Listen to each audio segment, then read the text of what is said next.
भाग्य बड़ा या कर्म। इस दुनिया में दो तरह के इंसान हैं।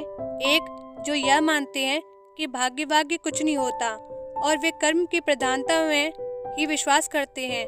दूसरे वे लोग हैं जो भाग्यवादी हैं, यानी उनका किस्मत कनेक्शन में पूरा भरोसा होता है। उनका दृढ़ विश्वास होता है कि जो भाग्य और किस्मत में लिखा है वो होकर ही रहेगा। यानी इंसान कर्म और भाग्य की दो दुनियाओं में घूमता रहता है और अंततः दुनिया से अलविदा हो जाता है। आज का युवा भी यही सोचता है कि बिना कुछ किए उससे सब कुछ मिल जाए जो वह चाहता है।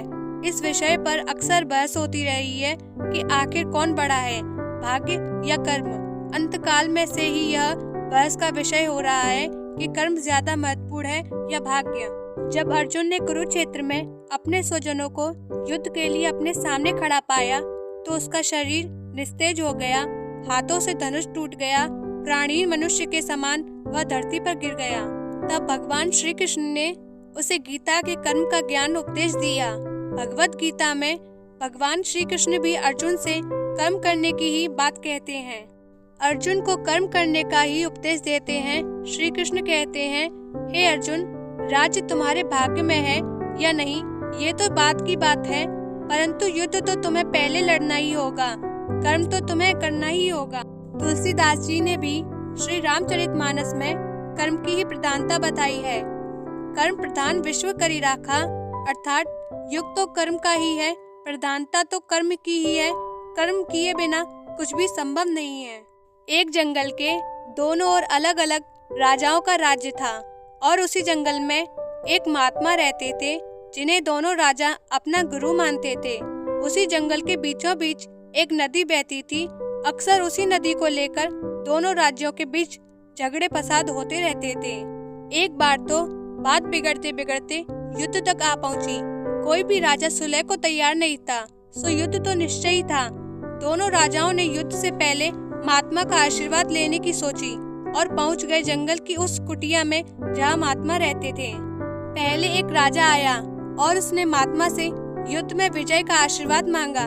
महात्मा ने कुछ देर उसे राजा को निहारा और कहा, राजन, तुम्हारे भाग्य में तो जीत नहीं दिखती, आगे ईश्वर की मर्जी।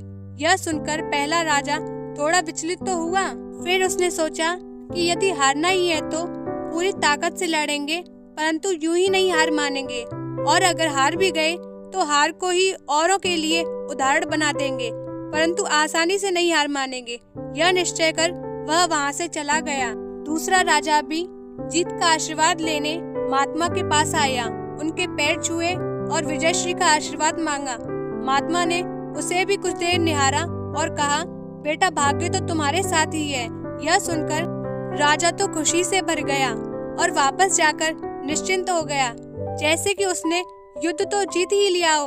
अंततः युद्ध का दिन आया। दोनों सेना एक दूसरे के आमने सामने थे और युद्ध का बिल्कुल बज गया। युद्ध अब प्रारंभ हो चुका था। एक तरफ की सेना यह सोचकर लड़ रही थी कि चाहे किस्मत में हार हो, पर हम नहीं हारेंगे, हम अपनी सर्वश्रेष्ठ कोशिश करेंगे, अपना सर्वस्व झोंक देंगे। और वहीं दूसरी तरफ की सेना एक निश्चिंत मानसिकता के साथ लड़ रही थी कि जीतना तो हमें ही है, तो घबराना कैसा। लड़ते लड़ते दूसरी सेना के राजा के घोड़े के पैर का नाल भी निकल गया और घोड़ा लड़खड़ाने लगा, पर राजा ने ध्यान नहीं दिया, क्योंकि उसके दिमाग में एक ही बात चल रही थी कि जब जीत मेरे भाग्य में ही है, फिर किस बात की चिंता।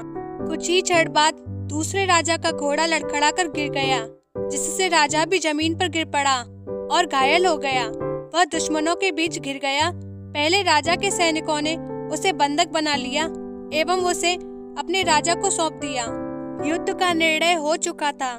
युद्ध का परिणाम बिल्कुल महात्मा के भविष्यवाणी से उलट था। निर्णय के बाद महात्मा भी वहां पहुंच गए। अब दोनों राजाओं को बड़ी जिज्ञासा थी कि आखिर भाग्य का लिखा बदल कैसे गया। दोनों ने महात्मा से प्रश्न किया कि गुरुवर, आखिर ये कैसे संभव हुआ। महात्मा ने मुस्कुराते हुए उत्तर दिया, राजन, भाग्य नहीं बदला, वो बिल्कुल अपनी जगह सही है, पर तुम लोग बदल गए हो। उन्होंने विजेता राजा की ओर इशारा करते हुए कहा कि अब आपको ही देखो राजन, आपने संभावित हार के बारे में सुनकर दिन रात एक कर दिया। सब कुछ भूलकर आप जबरदस्त तैयारी में जुट गए, यह सोचकर कि परिणाम चाहे जो भी हो पर हम हार नहीं मानूंगा।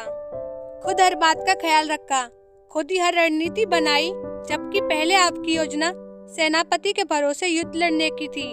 अब महात्मा ने पराजित राजा की ओर इशारा करते हुए कहा कि राजन, आपने तो युद्ध से पहले ही जीत मनाने का जश्न शुरू कर दिया था। आपने तो अपने घोड़े की नाल तक का ख्याल नहीं रखा। फिर आप इतनी बड़ी सेना को कैसे संभालते और कैसे उनको कुशल नेतृत्व देते? और हुआ वही जो होना लिखा था। भाग्य नहीं बदला, पर जिनके भाग्य में जो लिखा था उन्होंने ही अपना व्यक्तित्व बदल लिया। फिर बेचारा भाग्य क्या करता? दोस्तों, हमें इस कहानी से यह सीख मिलती है कि भाग्य उस लोहे की तरह वहीं खिंचा चला जाता है जहां कर्म की चुंबक हो। हम भाग्य के अधीन नहीं हैं, हम तो स्वयं भाग्य के निर्माता हैं। यह सत्य है कि भाग्य भी उन लोगों का साथ देता है जो कर्म करते हैं।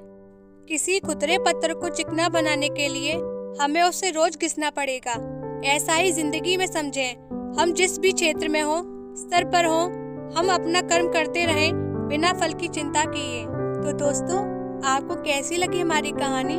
कमेंट करके ज़रूर बताएं। वीडियो को लाइक, शेयर और सब्सक्राइब कर लें। साथ ही घंटी दबाकर ऑल पर दबाएं ताकि आने वाली वीडियो आप पर पहले पहुंचे। हम आपसे अगली वीडियो में मिलेंगे। धन्यवाद।